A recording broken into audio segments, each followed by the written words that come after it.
ಬೆಳಗ್ಗೆ ಎಲ್ಲರಿಗೂ ನಮಸ್ತೆ. ಇವತ್ತಿನ ದಿನ ನಾನು ಅಪ್ಪು ಸರ್ ಅವರ ಪುಣ್ಯಭೂಮಿಗೆ ಬಂದಿದ್ದೀನಿ. ಅಪ್ಪು ಸರ್ ಬಗ್ಗೆ ಒಂದೆರಡು ಮಾತಾಡೋಕ್ಕೂ ಮುಂಚೆ ಅಪ್ಪು ಸರ್ ಬಗ್ಗೆ ಜೈಕಾರ ಹಾಕ್ತೀನಿ, ಕೇಳಿಸ್ಕೊಳ್ಳಿ. ಪವರ್ ಸ್ಟಾರ್ ಪುನೀತ್ ರಾಜ್ಕುಮಾರ್ಗೆ, ಕಲಿಯುಗದ ಒಡೆಯನಿಗೆ, ಮುತ್ತು ರಾಜನಿಗೆ. ಇವಾಗ ನಾನು ಮಾತನ್ನ ಶುರು ಮಾಡ್ತೀನಿ. State full status, district full demand, all over India trending, ಈ ನಮ್ಮ ದೊಡ್ಡ ಮನೆ ಬ್ರ್ಯಾಂಡು. ಹುಟ್ಟಿದ್ದು ಅಪ್ಪಗೆ, ಬೆಳೆದಿದ್ದು ಇವತ್ತು ನನಗೆ, ಬದುಕಿದ್ದು ರಾಜ್ಕುಮಾರರಾಗಿ.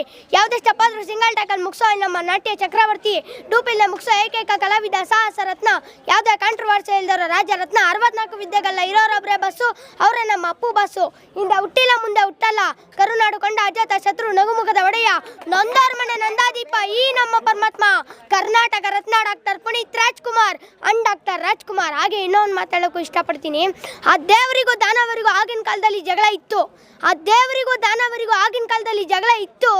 ಅದೇ ಸಮಯ ಕುಂಭಮೇಳದಲ್ಲಿ 4 ಹನಿ ಅಮೃತ ಬಿತ್ತು. ಅದನ್ನೇ ಮಾಡ್ಕೊಂಡ್ಬಿಟ್ರು ನಮ್ಮ ಜನಗಳೆಲ್ಲ ಅವರವರ ಸೊತ್ತು. ಆದರೆ ನಿಜವಾಗ್ಲೂ ಅಮೃತ ಕುಡಿದಿದ್ದು ನಮ್ಮ ಕರ್ನಾಟಕದ ಮುತ್ತು. ಕುಂಭಮೇಳ ನಡೆದಿದ್ದು ಪ್ರಯಾಗ್ರಾಜು. ಅದೇ ಗಂಗೆಯಲ್ಲಿ ಸ್ನಾನ ಮಾಡ್ಕೊಂಡು ಬರ್ತಡೇ ಮಾಡ್ಕೊಂತವ್ರು ನೋಡ್ರಿ ನಮ್ಮ ಪುನೀತ್ ರಾಜು. ಇಲ್ಲೆಲ್ಲಾರ ಮನೇಲಿ ಇರುತ್ತೆ ಬೆಳಕಿನ ಬಲ್ಪು. ಅದಕ್ಕೆ ಅಪ್ಪು ಸರ್ ತರನೇ ಗೊತ್ತಲ್ದಂಗೆ ಮಾಡ್ರಿ, ಅಪ್ಪು ಸರ್ ತರ ಎಲ್ಪು. ಇಲ್ಲಿ ಅಪ್ಪು ಸರ್ ಬರ್ತಡೇ ಅಂದ್ರೇನೆ ಒಂದು ದೊಡ್ಡ ಮ್ಯಾಟ್ರು. ಇಲ್ಲಿರೋ ಹೃದಯ ಎಲ್ಲ ಚೆಕ್ ಮಾಡ್ರಿ. ಅಪ್ಪು ಸರ್ ಹೃದಯ ಹೊಡ್ಕೊಂತೈತಂತ ಹೇಳ್ಬೇಕು. ಅದೇ ವಿಕ್ರಮ್ ಹಾಸ್ಪಿಟ್ಲು ಡಾಕ್ಟ್ರು. ಧನ್ಯವಾದಗಳು.